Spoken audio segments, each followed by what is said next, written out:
Hello guys, good morning. Let's start our current affairs lecture. जो current affairs की जो अपनी सीरीज चालू है उसमें जो है हम बहुत ही ज्यादा इम्पोर्टेंट सेक्शन, बहुत ही ज्यादा इम्पोर्टेंट क्वेश्चंस को जो है हम डील करते हैं।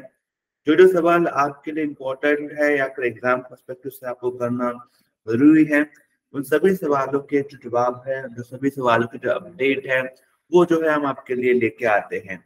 And I want you to be stay here, क्योंकि हम मैक्सिमम सवाल जो कंप्लीट करेंगे उसके साथ साथ आपको नोट्स भी प्रोवाइड किए जाएंगे। जैसे कि हम आगे बढ़ेंगे आपको समझ में आ जाएगा कि हम हर सवाल को आपको कुछ पर्याय, कुछ ऑप्शन देते हैं एंड फिर आपको जो है उसका पर्टिकुलरली एक्सप्लेनेशन में मिल जाएगा। लेकिन इसके साथ साथ मैं चाहता हूँ कि आप लोग जो है जब भी सवाल को पढ़ोगे तब आप लोग उसके साथ साथ आप लोगों को मार्क्स भी करके रखना है, यानी कि जो जो महत्वपूर्ण चीजें जो आपको बताई जाएगी उसके नोट्स भी जो है आपको बनाने हैं, because that is very important for exam perspective. ठीक है, नाउ देखो, लेट्स स्टार्ट आवर सेशन। आज का जो करंट अफेयर्स का सेशन है उसको हम बिगिन करते हैं। पहला सवाल आपके सामने पेश होने जा रहा है, थोड़ा सा सोचिएगा इसके ऊपर। बहुत ही ज्यादा इंपॉर्टेंट क्वेश्चन है, थोड़ा इसके ऊपर सोचना, दिमाग लगाओ, दिमाग चलाओ के and try to mark the correct answer. आपके लिए मैं दे रहा हूँ आपको 1 मिनट, थोड़ा सोचो इसके बारे में and then try to mark the correct option. Yes, सोचिए थोड़ा सा इसके बारे में। Very easy question and very important question for you for exam perspective. ठीक है, आपको अवेयरनेस होना चाहिए इस पर्टिकुलर थिंग के बारे में। इजी क्वेश्चन है, थोड़ा सोचो। और सर जो कैपिटल मार्केट है या फिर कैपिटल मार्केट के रिगार्डिंग, जो हम कैश मार्केट से बोलते हैं, इक्विटी मार्केट से बोलते हैं, उसके रिगार्डिंग सवाल है। तो इसलिए मैं चाहता हूँ कि आप लोग थोड़ा सा इसके बारे में अवेयरनेस जो है आप में होना बहुत ज्यादा इम्पोर्टेंट बन जाता है। ठीक है, देखो सवाल क्या बोल रहा है।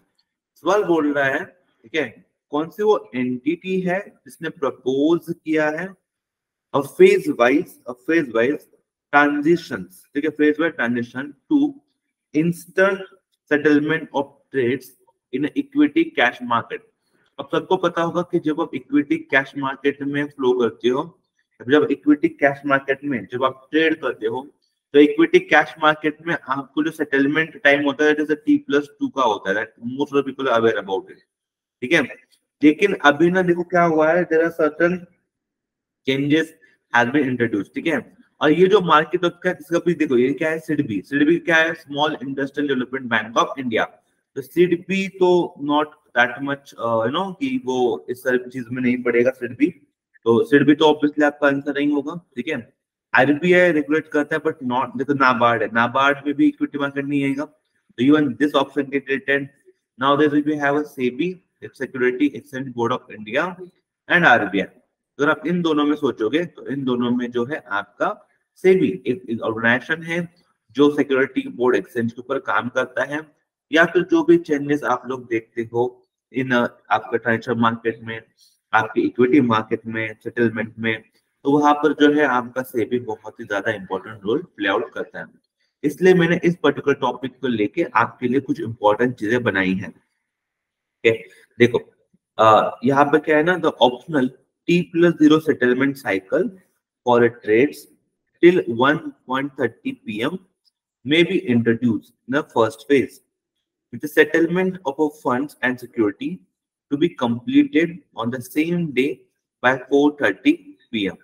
तो ये जो चल रहा है, तो सेटलमेंट के साइकिल का जो टेन्योर चल रहा है, this may be the settlement cycle जो आपको आगे जाके अभी दिखने वाली है when it come to equity cash market. ठीक है, नाउ आगे देखो कि यहाँ पर बोला जा रहा है, ठीक है, to begin with T+0 settlement will be made available in a top 500 listed equity shares in a 3 tranches from the lowest to the highest market capitalization.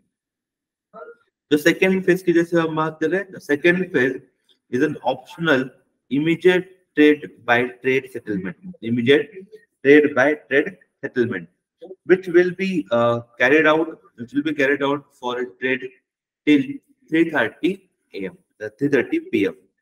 ठीक है, ना this you need to be remember. अगर आप equity market में कर रहे हो तो आपको पता होना चाहिए।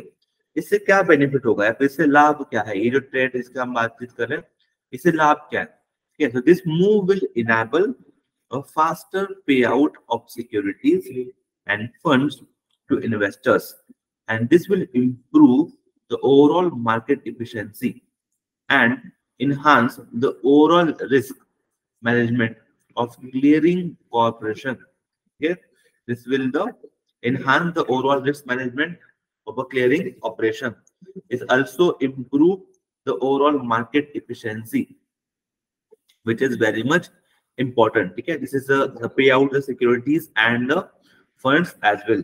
Okay, the Indian banking system is efficient to provide a real-time transfer of a fund, and the depository system has a visibility of a client level holdings, and hence the ability to enable the instant debit and credit of the security. This make any average Indian which has rapidly embraced the UPI and instant payment platforms. This flexibility can be extended to the equity dealing as well.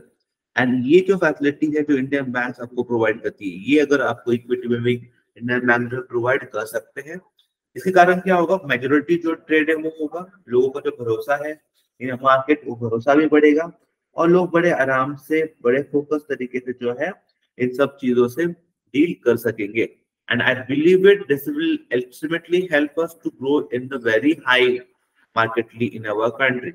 So we all are very much, this is all this settlement level is very much important for us. Yeah, even if you look at our census market, our census is the 5th largest census in the world. अगर आप देखोगे तो in last few month के बारे में. ठीक है, चलो नेक्स्ट सवाल आपके सामने है. मैं चाहता हूँ आप थोड़ा सोचो उसके बारे में, थिंक करो and then mark the correct answer. सोचो, दिमाग लगाओ, फिर मार्क करो. दिमाग लगाना आसान सवाल है.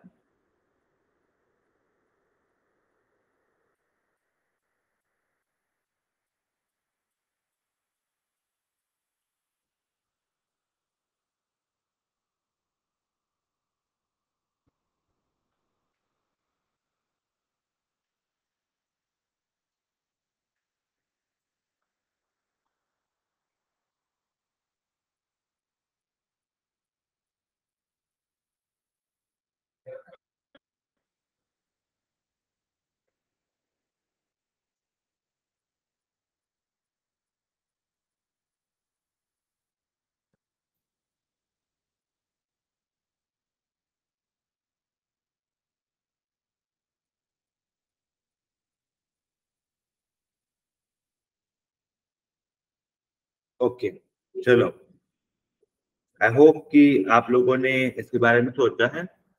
ठीक है, जो भी सवाल मैंने आपको यहाँ पे प्रेजेंट किया है आपके सामने, आई होप कि आप लोगों को जो है इसका जवाब आपने सही से मार्क किया होगा. किसी भी सवाल को सही मार्क करने से पहले आप जो है पहले सवाल को आराम से पढ़ो. सवाल में क्या बोला जा रहा है उसके बारे में सोचो. सवाल में क्या लिखा है? Which of the following statement, जो करेक्ट स्टेटमेंट है हमें ढूंढने, 2 स्टेटमेंट है हमें, उसमें से करेक्ट स्टेटमेंट ढूंढना है. स्टेटमेंट किसके रिगार्डिंग है? तो battery energy storage system scheme. किसके बारे में है? Battery energy storage system scheme, that is BESS scheme. पहला स्टेटमेंट क्या है? Is 100% completely funded by the government of India. मैंने इससे पहले बहुत बार बोला है, ऐसे जो वर्ड्स होते हैं आपको कंप्लीटली वर्ड्स का इस्तेमाल होता है, एब्सोल्यूट स्टेटमेंट का इस्तेमाल होता है. तो वो जो एब्सोल्यूट स्टेटमेंट होते हैं, दैट एब्सोल्यूट स्टेटमेंट आपके क्या होते हैं? रॉन्ग होते हैं. ये इसको हमेशा याद रख लेना. जो भी एब्सोल्यूट स्टेटमेंट देंगे आपको, the absolute statement is always wrong. Absolute statement is always wrong. तो यहाँ पे लिखे 100% कंप्लीटली फंडेड, तो ऐसा कुछ भी नहीं होगा. 100% कंप्लीटली फंडेड नहीं होगा. ठीक है, नाउ नेक्स्ट देखो क्या होता है. It involves the development of 4000 megavolt of a BESS project by 2030-31. Now this is if you are aware about this particular statement, if you are aware about the target, तो आपको पता चलेगा कि हाँ ये भी एक करेक्ट स्टेटमेंट है. ठीक है, तो व्हाट इज द करेक्ट? तो आपके दो second option is the correct option है आपका. ठीक है, नाउ अब देखो, अब मैं चाहता हूँ कि आप सब लोग एक हेडिंग दो। हेडिंग का क्या देना है आपको? BESS scheme. Due this heading हम लोग स्कीम के बारे में थोड़ा सा सोचते हैं। स्कीम के बारे में जो हम क्या करेंगे, नोट्स बनाएंगे स्कीम के बारे में, because note making is very important for you. ठीक है, देखो लेट्स मेक सम नोट्स। पहली बात तो ये जो स्कीम है वो union minister for power and new renewable energy के द्वारा लॉन्च किया गया है। बिलीव सर, देखो ये जो स्कीम है इसके बारे में हम बोल रहे हैं वो किसने लॉन्च किया है, तो मिनिस्टर ऑफ पावर उसमें सबसे ज्यादा एक इम्पोर्टेंट भूमिका जो है निभाते हैं। ठीक है, दूसरा ये जो स्कीम है इसका टारगेट क्या है? स्कीम का टारगेट है development of 4000 megawatt of BESS project by 2030-31. This is again very important. Then, if you look at here, the financial support of the 40 up to the 40%. Financial support कितना है? 40% है by the union government. जहाँ पर 100% लिखा था ना, तो 100% funding है क्या? नहीं है। कितना परसेंट फंडिंग है? 40% फंडिंग इस स्कीम को आ रही है, जो कि आपके सेंट्रल गवर्नमेंट से आ रही है, एंड नॉट द 100%। ठीक है ना। इसका जो इम्प्लीमेंटेशन है वो 5 अलग अलग ब्रांचेस में लिंक किया जाएगा। ठीक है ना। अब इसके साथ साथ आप ये भी याद रख लो कि यहाँ पर क्या होने वाला है। The scheme target to achieving a levelized cost of storage ranging from rupees 5.5 to 6.6 per kilowatt hour, making a making stored renewable energy a viable option for managing the peak power demand across the country. मतलब जब भी ऐसा होता है ना कि बहुत बार कि हमारे यहाँ पे क्या होता है, जैसे आप समर पकड़ लो तो वहां पे ना सब पीक आवर्स होते हैं, पीक टाइम होते हैं, जहाँ पर लार्ज अमाउंट ऑफ कंजम्पशन जो होता है एनर्जी का, बहुत ज्यादा पावर की जरूरत पड़ती है इन सबको करने के लिए। इलेक्ट्रिसिटी की बहुत ज्यादा बड़ी क्या बोलते हैं हम, बहुत ज्यादा इलेक्ट्रिसिटी पावर का जरूरत पड़ता है। एंड फिर उसके लिए we need to have a leverage cost of a support system, okay, which is again very much important. okay, and that's why अब उसमें रिन्यूएबल एनर्जी जब ऐड हो जाएगा तो हमारे सबसे ज्यादा यूजफुल रहेगा। हम जो अपने जो पीक आवर्स है एनर्जी के, वो उसी सोर्स से क्या कर सकते हैं, पूरे कर सकते हैं। इवन मैंने यहाँ पर स्पेशली मेंशन भी करके रखा है कि ये जो स्कीम है it help us to harness the potential of renewable energy. मतलब हमें तो पता भी चलेगा ना कि कितना एनर्जी का पोटेंशियल है, या सोलर एनर्जी हो, विंड पावर एनर्जी हो, इससे हमें पता चलेगा कि हम कितना एनर्जी इस्तेमाल कर सकते हैं, कितना पोटेंशियल है हमें रिन्यूएबल एनर्जी का इस्तेमाल करने के लिए। ठीक, अब यहाँ पर क्या होता है, ये जो इस्तेमाल तो हम करेंगे, but this scheme is also aim to provide clean, reliable and affordable electricity to the citizens। ठीक है, this scheme is aim to provide clean, reliable, affordable electricity to the citizen, which is again very much important। ठीक है, ताकि हम environment का भी ख्याल करें, प्लस जब हमारे पावर के पिक पॉइंट आएंगे तब हम मैक्सिमम पावर के ऊपर डिपेंड ना रहते हुए हम जो है आराम से क्या कर पाएंगे, हमारे जो कंजम्पशन है पैटर्न है उसको हम सुधार पाएंगे रिन्यूएबल एनर्जी के इस्तेमाल से। Next, again a statement based question. मैं चाहता हूँ आप थोड़ा सा सोचो इसके बारे में।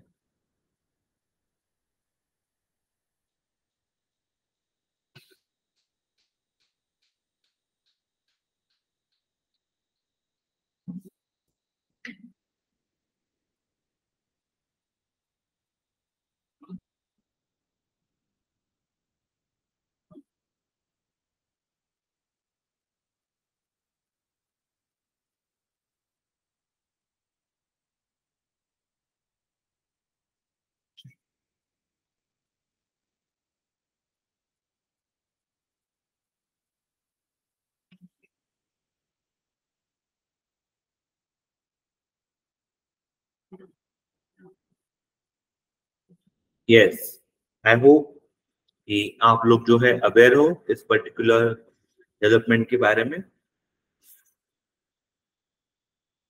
सवाल क्या बोल रहा है, पहले सवाल को आप आराम से पढ़ लो।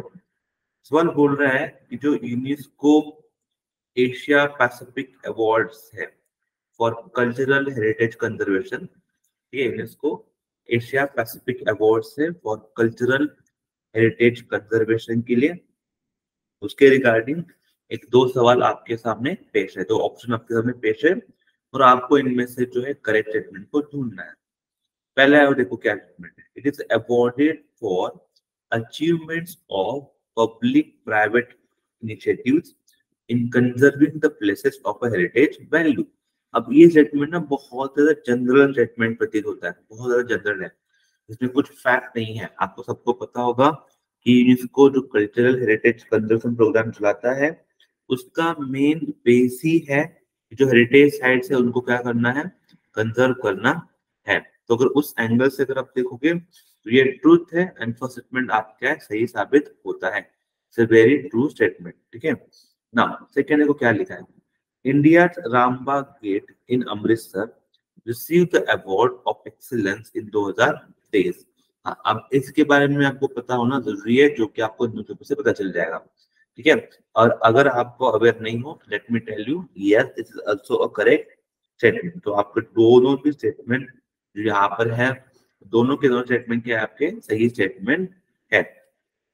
Now let me help you in this regard. ठीक है, देखो जो आपका तीन हेरिटेज, एक तो बात ये समझो, ये जो पर्टिकुलर प्रोग्राम है इनका एशिया पैसिफिक अवार्ड और कल्चरल हेरिटेज कंजर्वेशन, ये किसके लिए है, ताकि जो भी प्राइवेट सेक्टर है, जो भी पब्लिक प्राइवेट इनिशिएटिव्स है, जहां पर प्राइवेट लोग, प्राइवेट एंटिटी, ठीक है, वो इन्वॉल्व है, किसमें इन्वॉल्व है, for restoring the structure, restoring the places, जो प्रॉपर्टीज होगी उसकी हेरिटेज वैल्यू बढ़ाने में, रीजन में जो भी रीजन है हमारा, उस रीजन में कंजर्वेशन प्रोग्राम प्रमोट करने में, इन सब में जो है प्राइवेट प्लेयर्स अगर किसी पर्टिकुलर प्लेस को, किसी जगह पर अच्छे से सबको संभाल के रखते हैं तो वो भी पार्ट हो जाएंगे इस पर्टिकुलर इंस्टीट्यूट प्रोग्राम्स का। ठीक है, सिमिलरली यूनेस्को ने, अगर ये देखो, ये एशिया पैसिफिक के बारे में हम बात कर रहे हैं तो ऑब्वियसली वहां पर अदर देश पे आएंगे। ठीक है, तो अमाउंट दिस द 5 जो है साइट्स अनाउंस हुई है फ्रॉम चाइना से, 6 साइट अनाउंस हुई है फ्रॉम इंडिया साइड से, and 1 side will be announced from Nepal. Total 12 sites again से एशिया पैसिफिक में अवार्ड जो है वो मिले हैं। फिर ऑब्वियस सवाल आएगा कि इंडिया में 6 मिले हैं तो 6 वाली साइट्स कौन सी होंगी। तो let me tell you, India के हमारे 6 साइड है। पहली साइड जो है दैट इज रामबाग गेट, जो आपको अमृतसर में मिल जाएगा। Okay, they receives the award of excellence, the highest recognition among the all the categories। सबसे ज्यादा जो सारी कैटेगरीज है उन सब कैटेगरीज में जो रैंक 1 पे आता है, हाईएस्ट रिकॉग्निशन जिसे बोलते हैं, जो कि ऑल कैटेगरी में सबसे बढ़िया कैटेगरी मानी जाती है, that is award of excellence. ठीक है, तो जो अवार्ड ऑफ एक्सीलेंस है वो किसे मिला है, रामबाग गेट को मिला है अमृतसर में। ठीक, दिस इज फर्स्ट। सेकंड क्या है फिर आपका, सेकंड देखो आप, people Haveli is a heritage ruler homestead from Punjab, which Punjab was honored for its sustainable development। याद रखना, जो पीपल हवेली है उसे भी अवार्ड मिला है, और उसे अवार्ड किस कैटेगरी में मिला है, फॉर द सस्टेनेबल डेवलपमेंट। ठीक है, नाउ थर्ड जो क्या है, ठीक है, करीनी करा, ठीक है, मंडपम, जो आपको मिल जाएगा कहाँ पे, जो भगवती टेम्पल है उसके पास में इन केरला। ठीक है, they also have earned the award of a distinctions। Now then you have a fourth important area। ये पांचवा अगर आप इम्पोर्टेंट देख लोगे तो वहां पे क्या होगा, एफिफेनी, ठीक है, जो हरियाणा में लोकेटेड है, this is David Sassoon library, ठीक है, एंड रीडिंग रूम। ठीक है, now then you have to यहाँ पे Mumbai and Bikaner house in New Delhi, they receive the award of merit, तो इनको भी वही अवार्ड मिला है। ठीक है, तो यानी अगर आप देखोगे तो इंडिया में जो हमने बोला था कि टोटल जो हमारे 6 फ्रॉम इंडिया है and this are the 6 particular, जिससे जहां पर क्या हुआ अवार्ड मिले हैं। For which program? Asia UNESCO Asia Pacific cultural heritage sites के मामले में। ठीक है, तो मैं ये भी चाहता हूँ कि आप सब लोग ये सभी साइट्स को याद करो आराम से, ताकि जो एग्जाम में अगर कौन सा भी सही से सवाल आता है तो आप लोग उसको अच्छे से अटेंड कर पाओ। because that is again very very crucial and very very important. Next,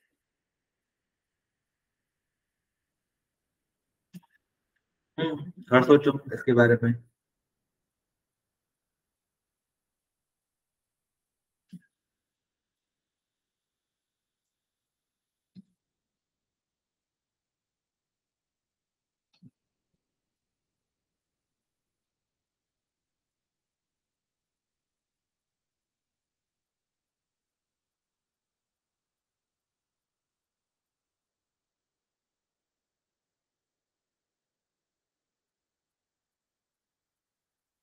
okay, चलो, I hope you guys have mark the correct answer. ठीक है, मुझे पता है कि जब भी एग्जाम में आपको इस टाइप के जब सवाल आते हैं, तब ये सवालों को मार्क करना या फिर इन सवालों के बारे में सोचना थोड़ा सा मुश्किल बन जाता है। ठीक है, बिकॉज यहाँ पे ना सारे ऑप्शन सही प्रतीत होने स्टार्ट हो जाते हैं। इसलिए मैं चाहता हूँ ऐसे सवालों को आप सबसे पहले डील मतलब रीड कर लो अच्छे से, अपने नोटबुक में हाईलाइट करके लिख लेना, और इसको गलत होने करने के चांसेस बहुत ज्यादा होते हैं। ठीक है, देखो सवाल क्या है। सवाल है कि कौन सा वो बैंक है which bank has approve a $300 million loan. कितना dollar loan? $300 million loan has been approved to Tamil Nadu, to the government of Tamil Nadu. इसलिए to help a 21 urban local bodies. Okay? जो urban local bodies है वहां पर Tamil Nadu government को loan approval हुआ है। This is to be done by the world bank. Please remember this particular fact. देखिए, आपको कहीं भी किसी भी स्टेटमेंट में आपको ये फैक्ट मिल सकता है। ठीक है, तो यहाँ पर जैसे मैंने मेंशन किया कि world bank has provided $300 million loan to Tamil Nadu. इसको मिला तमिलनाडु, इसलिए to help 21 urban local bodies. ठीक है, now the World Bank, the board of executive director has approved a new program to support Tamil Nadu and provided around 2 million people with more better access to water and sewage services in their city। ठीक है, ताकि अच्छे से पानी क्या हो लोगों तक पहुंच सके। ठीक है, remember the program loan has a maturity of 32 years, okay, with a grace period of 7 years। ये मैच्योरिटी कितनी है? 32 years की मैच्योरिटी है उस पर्टिकुलर इस पर्टिकुलर प्रोग्राम के लोन की। एंड जो ग्रेस पीरियड है वो कितना है आपका? 7 years का उसका ग्रेस पीरियड ही है। नाउ नेक्स्ट, यस, मैं चाहता हूँ थोड़ा सोचो इसके बारे में आप लोग।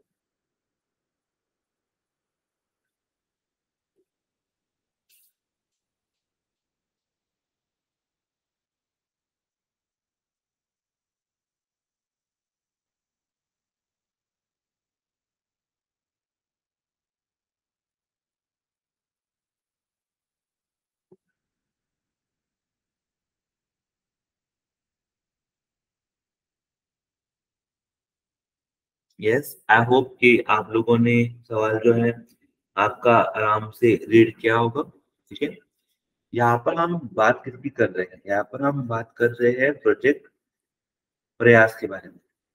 ठीक है, अब देखो, जब आपने प्रोजेक्ट प्रयास का नाम सुना होगा तो आपको बहुत सारे बच्चों ने जो है जो पहला स्टेटमेंट है उसको रॉन्ग मान किया होगा, क्योंकि बिलीव इट कि ये इंटरनेशनल ऑर्गेनाइजेशन फॉर माइग्रेशन का तो कुछ लगता है नहीं है। प्रयास का मतलब ट्राई करना होता है, और यहाँ पर स्टूडेंट भी लिखा है, ये तो कोई अलग इनिशिएटिव किसी और का होगा। लेकिन you guys are wrong, yeah, you guys are wrong. The first statement is correct and even second statement is correct. दोनों स्टेटमेंट जो कि आपके यहाँ पर करेक्ट साबित हुए हैं। ठीक है, अब हमें क्या करना है? नोट्स लिखने, जिनको भी गलत आएगा ठीक है, नो वरीज। आप हेडिंग दे दो इस तरीके से, प्रोजेक्ट यू द हेडिंग। क्या हेडिंग देना है आपको? प्रोजेक्ट प्रयास, यू द हेडिंग, प्रोजेक्ट प्रयास की आप हेडिंग दे दो। ठीक है, अब इसके नोट्स हम बनाते हैं। देखो, जो प्रोजेक्ट प्रयास है, it is recently launch by the international organisation for migration, द्वारा इसको लॉन्च किया गया है।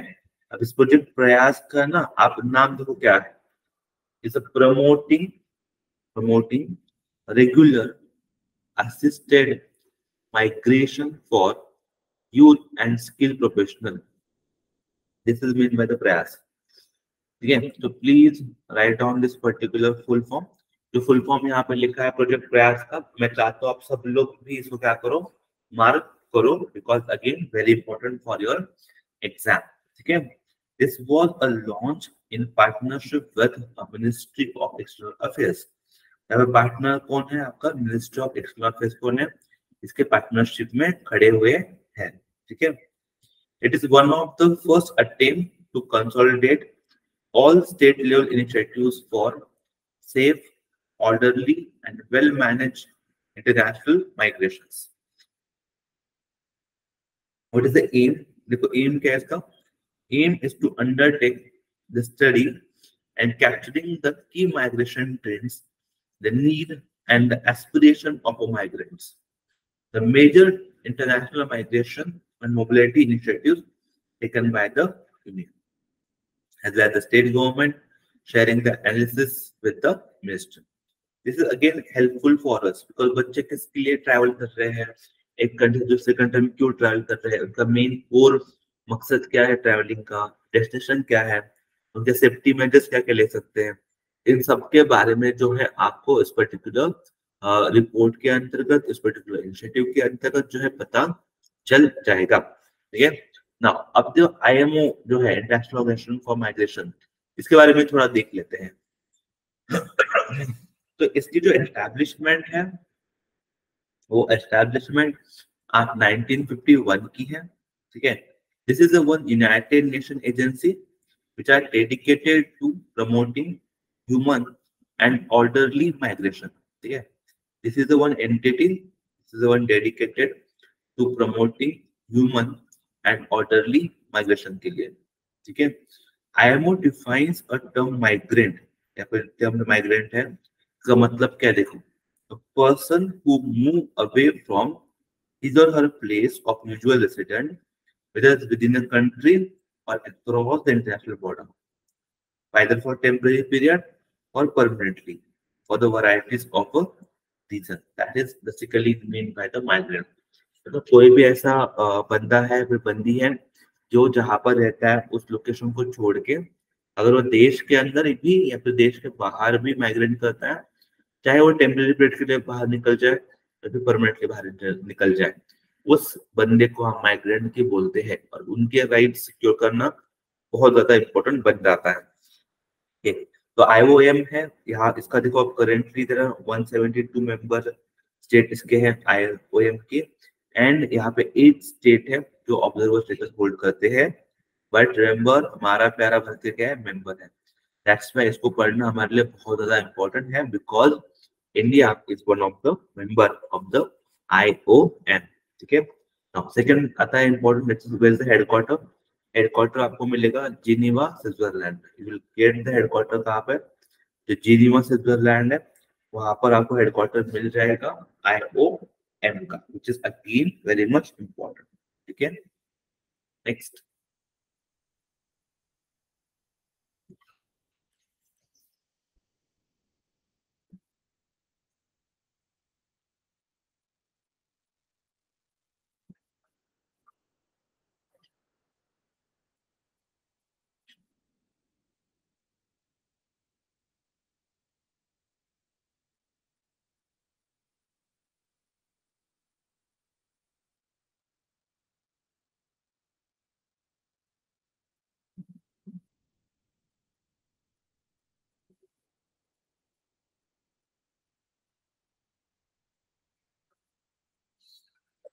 Okay, so what is the question?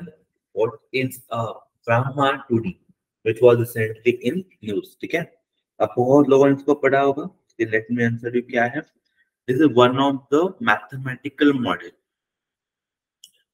Mathematical model जहाँ पर रिवर के जो कोर्स है या फिर रिवर का जो फ्लोइंग पैटर्न है उसको जो है एनालाइज किया जाता है, ठीक है। इसके बारे में now let me explain you little bit more. तो ये जो मॉडल है आईआईटी गुवाहाटी द्वारा बनाया गया है एट वेरी फर्स्ट, याद रखिए। जो आईआईटी गुवाहाटी है उनके द्वारा पर्टिकुलर मॉडल को डेवलप किया गया है, इसका नाम है, ठीक है, ब्रह्मा, ठीक है, 2D। Now this Brahma 2D stand for what? Braided river aid, ठीक है, hydro morphological analyzer, okay, is a mathematical model to gauge the flow of large braided rivers like a Brahmaputra, okay. It will help the engineers in the design for the sustainable hydraulic structures like a river okay, and other river bank protection measures in order to check the river bank erosion. This will help करेगा कि river का flow understanding करने में, plus river, देखो river जब अपना flow change करती है या फिर रिवर जो खुद को जब अपडेट कर लेती है तो बहुत ज्यादा डेंजरस होता है, बिकॉज जब रिवर अपना शेप को चेंज कर देगी तब सीधा क्या हो जाएगा, सीधे के साथ सीधा वो लोग है, वो बहुत लोग शायद इसमें अंतर्गत आके उनकी डेथ भी हो सकती है।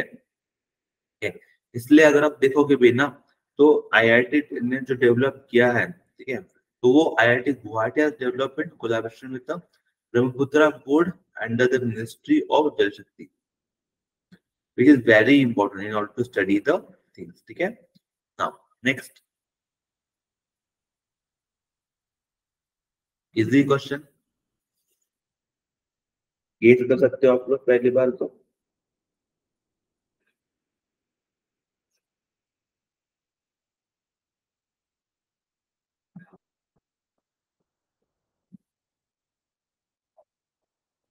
यस, आई होप कि आप लोगों ने गेस किया होगा। सवाल क्या है? Which state has won national energy conservation award 2023?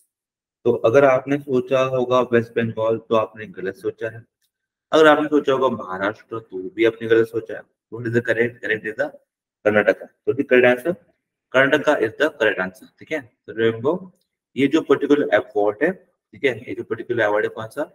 National energy conservation award 2023। ये नाम क्या देखो अवार्ड का? अवार्ड का नाम है आपके नेशनल एनर्जी कंजर्वेशन अवार्ड 2023, ठीक है। This award is held in Delhi. ये अवार्ड कहाँ पे हुआ है आपका? दिल्ली में जो है स्पेसिफिकली ये अवार्ड दिया गया है। किसको दिया है? तो कर्नाटका को दिया है। Karnataka secured first placed. Okay, now this ये अवार्ड कौन देता है? तो remember the bureau of energy efficiency organise this particular award and Karnataka has secured the highest place and top performance in the state category, ठीक है। Similarly अगर आप देखोगे जो पर्टिकुलर अवार्ड है, ठीक है, जैसे बोलते हैं हम Karnataka renewable energy development limited, Karnataka renewable energy development limited was chosen the award based on the energy efficiency project implemented in the state. It's again very much important. Next, very easy, very news.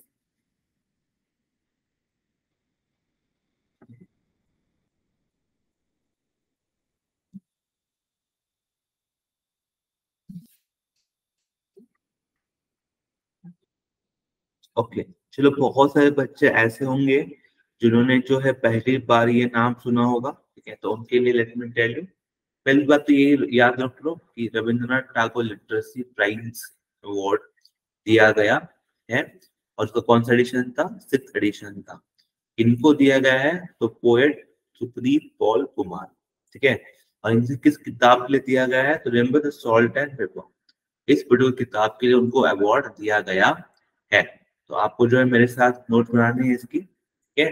तो 6th edition है Rabindranath Tagore literacy prize award का, वो मिला है poet Suprit Paul Kumar ji को for her book salt paper, ठीक है, selected poem. इसमें क्या होता है, यहाँ पे अमाउंट दी जाती है यूएसडी 5000 की अमाउंट दी जाएगी, प्लस टैगोर जी उनका स्टैचू दिया जाएगा, प्लस सर्टिफिकेट दिया जाएगा फॉर कंट्रीब्यूशन टू लिटरेचर, ठीक है। Similarly this award is founded in 2018, ठीक है, by the US based publisher Peter Bundelo. Similarly, It also recognizes the works towards the human rights and world peace with the social achievement, the prizes. Okay. Last year, the prize was given to journalist and author Raj Kamal Jha, okay, for his novel City and Sea. ठीक है, ये याद हमेशा याद रख लेना। हमेशा क्या होता है, कभी कभी तो करंट का है वो नहीं पूछ लेते हैं, वो क्या पूछते हैं लास्ट ईयर किसको मिला था यही सेम अवार्ड। ठीक है, तो इसलिए ना ये याद करना इम्पोर्टेंट है कि लास्ट ईयर में किसको मिला था, ताकि आप उसी को फिर आगे कैरी फॉरवर्ड करके जो है अच्छे से मार्क कर सकते हो। It's again very much important. Next,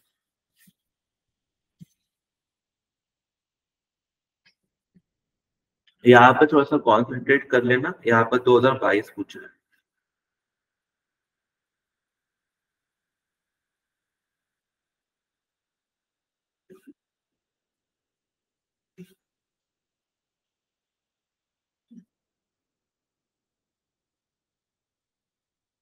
okay चलो, आई होप कि आप लोगों ने जो है आपका जो भी सही आंसर है उसको मार्क करके रखा होगा। देखो, अवार्ड का नाम पहले तो याद करो। अवार्ड का नाम क्या, आपको सशस्त्र सशस्त्र रामानुजन अवार्ड, ठीक है, 2022। तो 2022 में ये जो अवार्ड है वो मिला था किनको, यंग थैंग को मिला था 2022 में।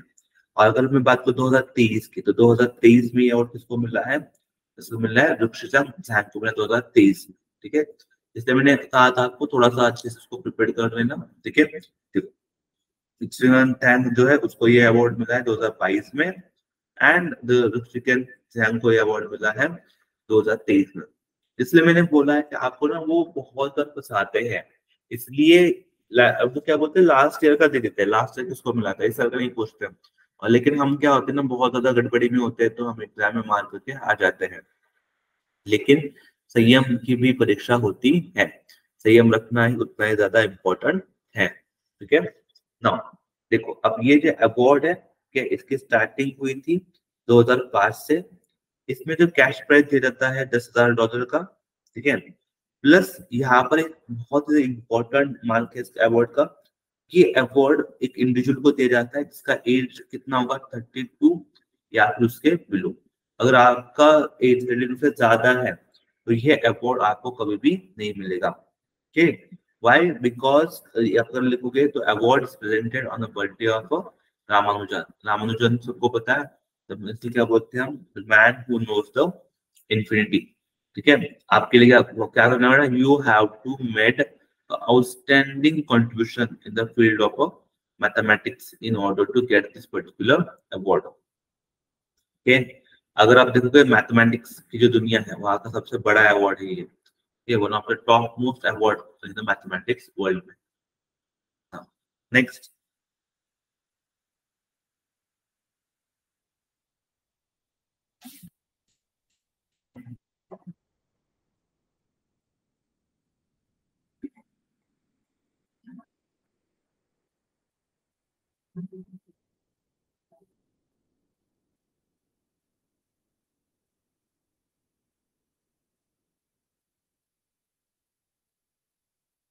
चलो आई एम होपिंग कि आप लोगों ने आपका करेक्ट आंसर मार्क करके रखा होगा। सवाल क्या है, which countries navy has added और to domestically produce sophisticated cruise missile के तलेहा एंड नासिर। तो ये नाम से क्या लग रहा है कौन होगा, तलेहा एंड नासिर। तो not the Saudi Arabia thinking, not even Syria, the correct it's Iran. और the correct आंसर ईरान द्वारा जो पर्टिकुलरली, ईरान अभी बहुत ज्यादा एक्टिव भी हो रहा है बहुत ज्यादा जगह के ऊपर भी। ओके, जस्ट रिमेंबर कि ईरान ने भी एड्स sophisticated cruise missiles, ठीक है, in their particular army. Iran Navy added domestically produced sophisticated cruise missile. Both these missiles are very much important for them. ठीक है, तो अगर देखो तो नासी has a range of 100 kilometers and can be installed on a warship. Okay? Iran is becoming very much active in nowadays. Iran ने Iraq के ऊपर भी अटैक किया है रिसेंट में भी, प्लस उन्होंने इसराइल के शिप्स को भी अटैक करना स्टार्ट किया है, प्लस पाकिस्तान की भी बॉम्बिंग कर रहे हैं।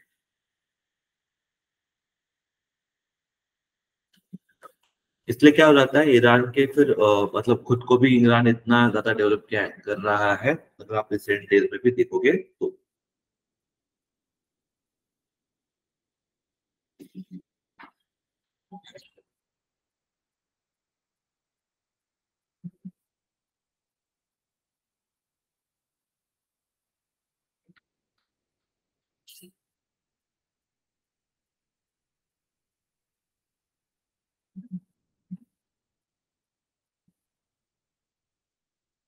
ठीक है, अगेन सवाल बस दिखता है ये मुश्किल, लेकिन बहुत ही सवाल है। सवाल क्या है कि how does the INSACOG primarily contribute to our understanding of the SARS-CoV-2 viruses? तो सार्क का जो कोविड 2 वायरस है, इसको अंडरस्टैंडिंग डेवलप करने में INSACOG किस तरीके से हमें क्या करता है, हेल्पफुल करता है। Remember, they're very helpful. How it's helpful? Because they help us for the expanding the whole genomic sequence of the virus. जो genome sequence होता है वायरस का, उसको जो है एक्सप्लोर करना बहुत ही ज्यादा इम्पोर्टेंट बन जाता है, और वहां पर जो है हेल्पफुल टू अस। ठीक है, अगर आप देखोगे इसका फुल फॉर्म क्या है, this is India SARS covid 2 genomics, ठीक है, consortium, okay, consortium. So this is what the full form of the INSACOG, some short form INSACOG बोलते हैं। Yeah, this is jointly initiated by the Union Health Ministry and Department of Biotechnology. Okay, दोनों ने मिलकर इसको क्या किया है, बनाया है। ठीक है, this consortium, this is a consortium of 54 laboratories to monitor the genome variations in a SARS-CoV-2 by centimeter sequencing efforts, ताकि क्या होगा, उसका अंडरस्टैंडिंग डेवलप हो पाए। जितने ज्यादा आप उसकी जल्दी अंडरस्टैंडिंग डेवलप कर लोगे, फिर उसके ऊपर जो भी इलाज है या उसके रिगार्डिंग जो भी चीजें हैं, वो हम आराम से क्या कर सकते हैं, जल्दी जल्दी कर सकते हैं। एंड उसके लिए वो क्या है, बहुत ज्यादा इम्पोर्टेंट रोल जो है साबित होता है। ठीक है, now let's do it, next question,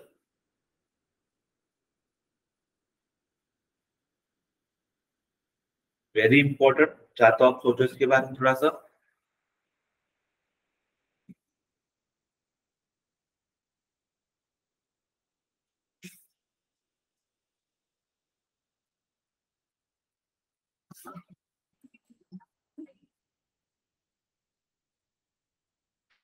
देखो, जो स्टेटमेंट बेस्ड क्वेश्चन होते हैं, वो आपके लिए बहुत ही ज्यादा इम्पोर्टेंट साबित होते हैं हमेशा, बिकॉज एग्जाम में इसी टाइप के सवाल जो आपको मिलते हैं, इस टाइप के सवाल को करने के लिए आपको नॉलेज की एक्यूरेसी होना बहुत ज्यादा इम्पोर्टेंट है। ठीक है, चलो करते हैं। देखो क्या सवाल है, pension fund regulatory and development authority of India, okay, इसके बारे में है। पहला स्टेटमेंट क्या है, it's a statutory body which is set up to promote old age income security in the country. तो ऑब्वियसली तो पेंशन फंड है, तो पेंशन फंड का मतलब ही होता है कि जो ओल्ड एज के टाइम में जो इनकम हो वो बच्चों को मिल पाए, तो इसकी इनकम सिक्योरिटी है वो इंश्योर हो जाए ओल्ड एज के टाइम पे। तो this statement is obviously very correct. ये अब पेंशन है तो ऑब्वियसली कौन देगा, तो it's regulate the national pension system. तो दिस इज आल्सो भी करेक्ट, बिकॉज़ वही पहले से पहला एंड थर्ड क्या है, सिमिलरली हो जाता है। तो दो स्टेटमेंट अगर मेरे करेक्ट है, तो ये भी चला गया और ये भी चला गया, तो आइदर दिस और दिस, इसके दोनों में से एक होगा। It come under the jurisdiction of the Minister of Finance. So this is something which is tricky, but remember this is also correct. Okay, it's also come under the Minister of Finance. मतलब all the statement जो above mentioned है, आपके क्या है, correct statement ही माने जाएंगे। Okay, so remember this. Please write down. Please make a notes along with me. Okay, now देखो मेरे साथ ही नोट बनाना है आपको। जो pension fund regulatory development authority है, ठीक है, this is a statutory body established under the, okay, Pension Fund Regulatory Development Authority Act in 2014. It come under the Ministry of Finance. Its headquarters located in New Delhi. ठीक है, and अगर आप conclusion देखोगे तो it consists of one chairperson and not more than the 6 members. ठीक है, among the 6 members, at least 3 shall be or whole-time members and to be appointed by the central government. ठीक है ना? अगर आप फंक्शन के बारे में बात करो तो सबसे बड़ा फंक्शन क्या है उसका? कहते हैं has to regulate the national pension system in our country. ठीक है, एनपीएस जो आपके नेशनल पेंशन सिस्टम है, it's a social security initiative of central government, जिसमें ओल्ड एज के दरमियान जो है लोगों को पेंशन दी जाती है ताकि उनका जो इनकम सिक्योरिटी है वो इंश्योर हो सके in the old age. That's why this is again very much important for them as well.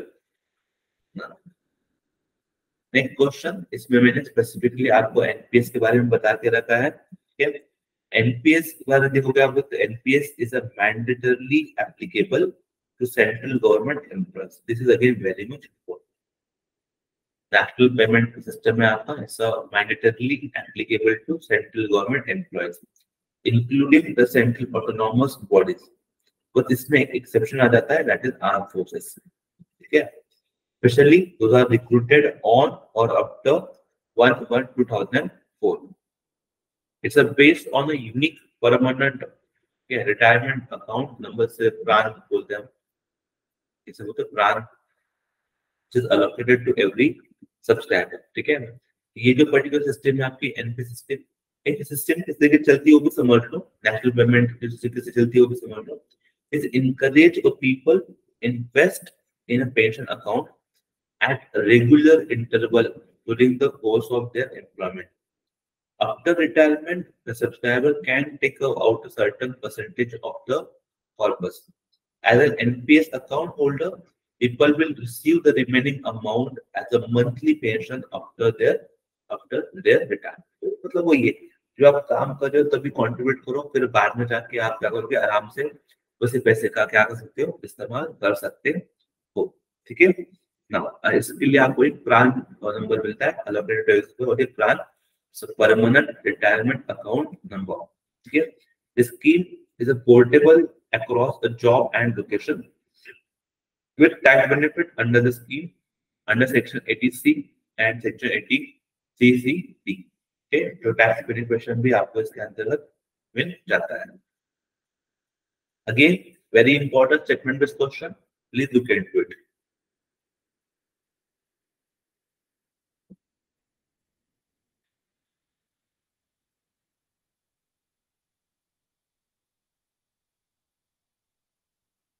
Okay, जब आप इसको पढ़ते हैं उस पर्टिकुलर सवाल को, तो यहाँ पर अगर आप देखोगे क्या लिखा है, ठीक है, यहाँ पर लिखा है आपका Watsonox.ai. ठीक है, Watsonox.ai. तो this is the help in monitoring the earth from space to measure the environmental changes. This statement is correct, but अगर आप देखोगे तो ये फर्स्ट स्टेटमेंट क्या आपका ये रॉन्ग है. ठीक है, let me tell you what is the correct statement. During COP28 NASA and IBM ने अनाउंस किया था कि they will develop open AI tool. इसका नाम होगा Watsonox.ai tool, which will be available on the open source AI platform. It is an AI which jointly built by the IBM and NASA.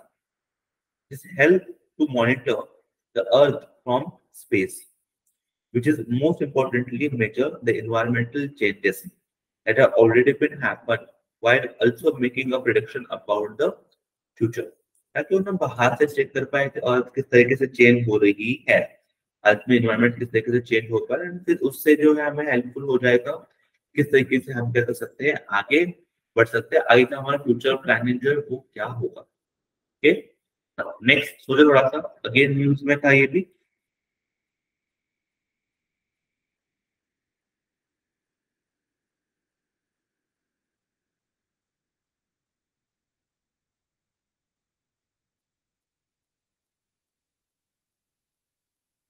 Okay, चलो, I hope आप लोगों ने correct answer mark किया होगा.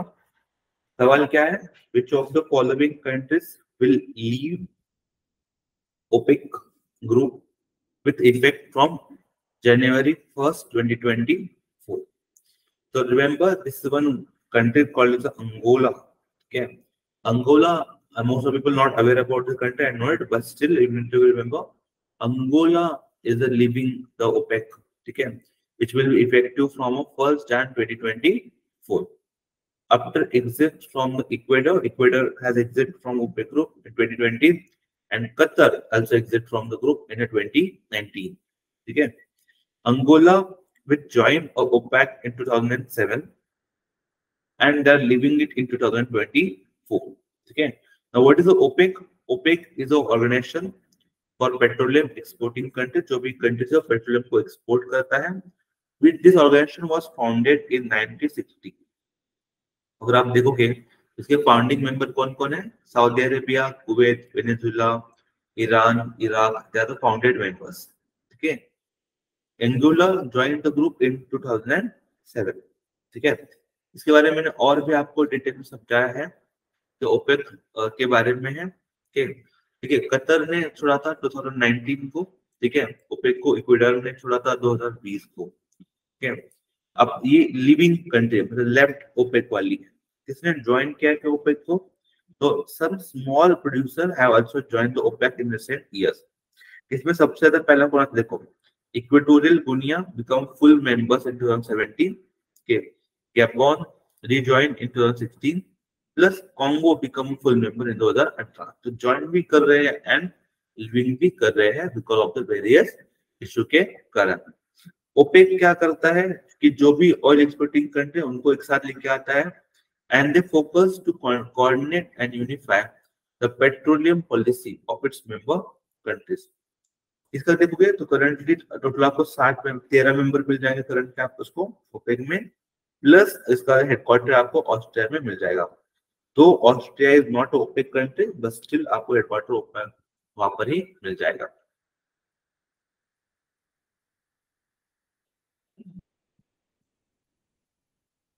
Who owned the Chennai Grandmaster 2023 का Chennai grandmaster कितने जीता है? What is the correct answer?